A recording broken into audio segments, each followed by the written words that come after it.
Hi everyone, this is Anna Sky, and today I'm going to share with you a brand new template I just created, and it's an envelope template. And so you can make your very own custom envelopes at home. It prints out on 8.5 by 11 paper, and it folds down to fit a 4-bar envelope, which will hold a note card, a 3.5 by 5 note card.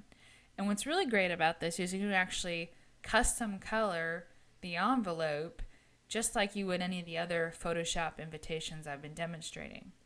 So right now what I want to show you is how I can change the color of this Paisley pattern as well as this gray border that goes around the address.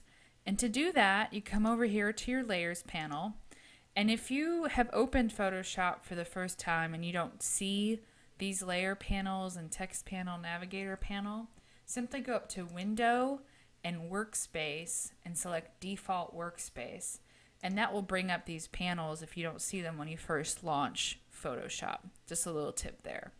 But to change the color of the Paisley pattern, you go into your layers here and you'll see a layer called Pattern. And you double click on Color Overlay, and that brings up this layer style panel. Double click on the gray, and at this point I can pick any color that I want, and you'll see it's changing the pattern over here. So I kind of like this blue. Click OK, OK again.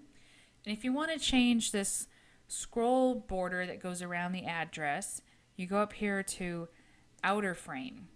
And you'll see there's two frames. There's inner frame and outer frame. Outer frame is the gray, and the inner frame is the white. And so I want to change the gray. So I'm going to go to Outer Frame, select Outer Frame, double click Color Overlay, click on the gray, and I'm going to pick kind of a nice purple color. Click OK, and OK again, and you'll notice that now I've completely changed the look of this envelope. And then the last step is to type in your address details here.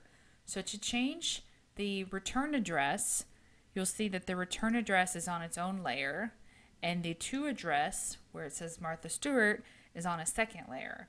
So let's say I want to edit the return address.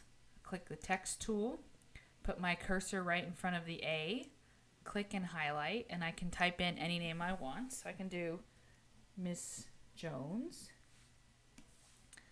And to save your text changes, click this green checkbox up here.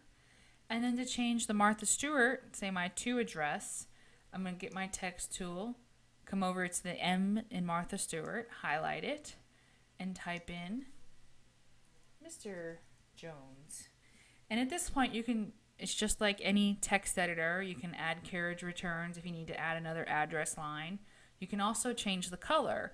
So let's say I don't want this to be green, I want it to be blue to match the Paisley pattern I picked. Simply highlight it, and then you'll see there's a text color up here. It's also on the text panel over here. Either place you can change it. I'm going to go up at the top. And at this point I can click any color and it will change the text. But if I want it to be this exact blue that I've done for the Paisley, I can get my eyedropper. Just bring your mouse off the color wheel onto the screen and it turns into an eyedropper. And you can actually eyedrop and get that exact blue color. And that looks a little light to me, so if I just click down, I'll make it a little darker. Click OK to save your changes, and then the checkbox. And now you've seen I've changed the text to blue. So I hope you enjoy this template. This is definitely a one-of-a-kind envelope that will be sure to be the first one opened. And let me know if you try it and how you like it in the comments below. Thanks, and have a great day.